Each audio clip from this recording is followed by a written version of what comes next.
Hey guys, start out with, we're going to do a little bit of a cleaning and rebuilding, all sorts of stuff to do for the bike today.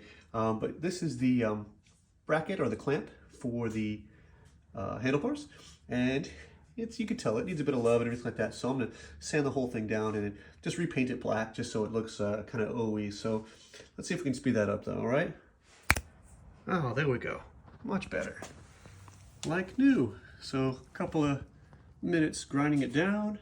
Couple of coats of primer, a couple of coats of I like to use the gloss engine enamel just because I feel like it's a thicker paint, I think harder wearing. So anyway, done. Let's move on. Okay, so the starter relay, when I bought it, the guy mentioned that it was bad, and just a couple of wires here. So here's the power source from the battery. In case you're wondering, yes, I did remove the battery, so there's nothing there. So you could actually get the relay to, or you could get the starter motor activated, of course, by jumping this. So if you just used like so, it would leap this gap, obviously. So just gonna spin this out. This is a 10, this is a 10. And then here's the clip. Actually, it worked out well because the clip's a little bit broken too. So the new unit, here's the, there it is. There's the part number should you need it. I believe, actually, this is Tourmax from Japan. So this is actually, I think, an OE replacement. It's actually made by Hitachi, which Hitachi is the one that makes this one too. You can see the Hitachi on the back. I'll show you when this comes off. So I tried to get as close to OE as possible. It was more expensive. This one I think I paid about 70 bucks for, rather than a Amazon knockoff or variation. I think those were like 35 or 40, but I'm thinking for my money, I want to go with something that's going to be something I'll have to replace, hopefully, in the near future. So anyway, I'll pop that out, pop this one in, and we'll pick up from there. Okay, there we go. Just for a quick reference, here's the old one, Hitachi 12 volt, blah, blah, blah, part number A104-70. Same thing, Hitachi A104-70. So like for like, plugs identical, obviously, but one's in much better shape considering it's not 43 years old. 44 years old, I don't know why I keep on messing that up. Anyway, so dropping the new one in should just be a direct plug and play. All right, about 3 minutes later and it's done. Just 3 connections. So here, old harness, new wire like so, down into the starter motor. So back up, there we go. Down to the starter motor, up to the battery. That's it, 3 wires and in. As I said, OE replacement and not bad. I'm not gonna test it yet just because I actually pulled the exhaust off the front. The bike is kind of really in pieces at the moment. So I'll test it as soon as I get some of this back together, but the battery is already off. And yeah, I can safely assume this works, but you never know. So as soon as I get it back into more of a complete state, I'll go ahead and test it as well. But let's move on to the next piece of the puzzle. Okay, so as I said before, we got the shocks in. I think they look pretty legit.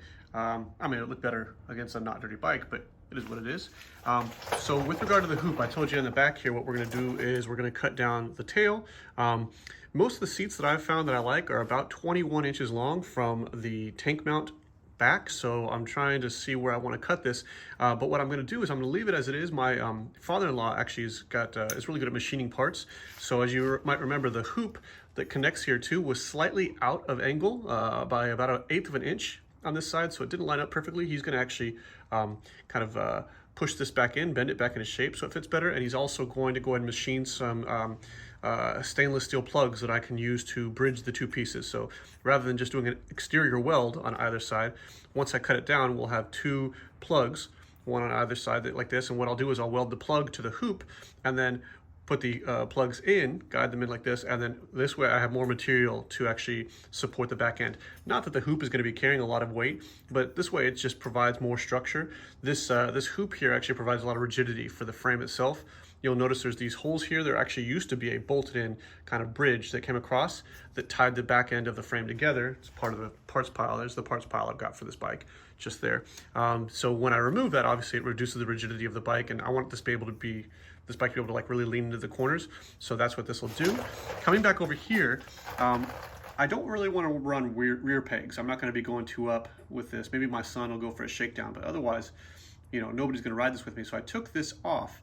The problem is where it comes off. So it used to also mount the exhaust, and I'm not going to need that anymore because the bike's not running the full exhaust like that.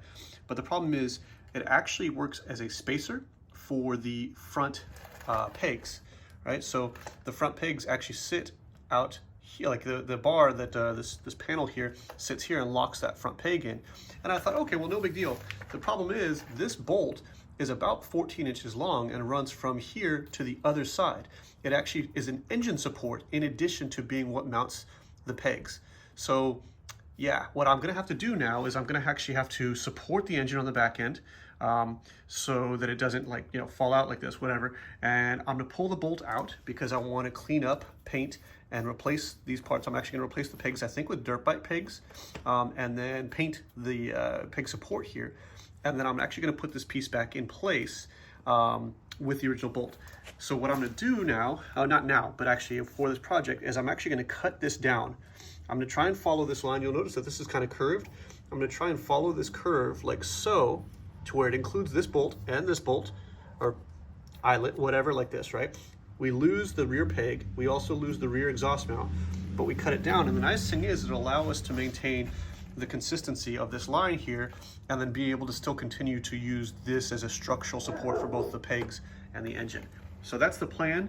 It is gonna be a pain in the butt, but I was gonna have to take them off and paint them anyway because this blue is just trash, and as you can see, it's not even very well done. I'm pretty sure it was house paint. So anyway, so that's what's gonna happen with that.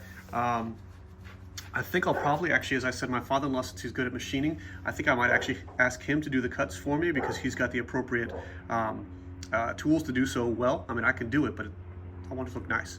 So we'll cut that down and then respray it black. I'm kind of going for the whole murdered out thing. So, and you might be wondering too, why am I leaving so much, like the frame's so dirty and rusted?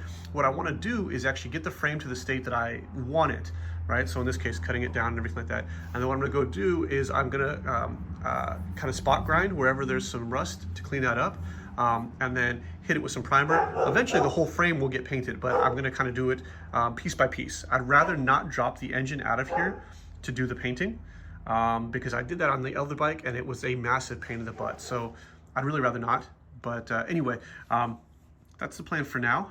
And I'm still debating whether or not to run clip-ons. Do me a favor, if you're following along in the comments, let me know. I've actually got the clubman bars, but I don't know how well they're gonna fit. I've got two questions for you guys. If you think I should run clip-ons rather than the clubman bars, let me know. What do you think would be easier for clearing the tank? And the second part is, should I maintain the original gauges? I like them, but they're really bulky.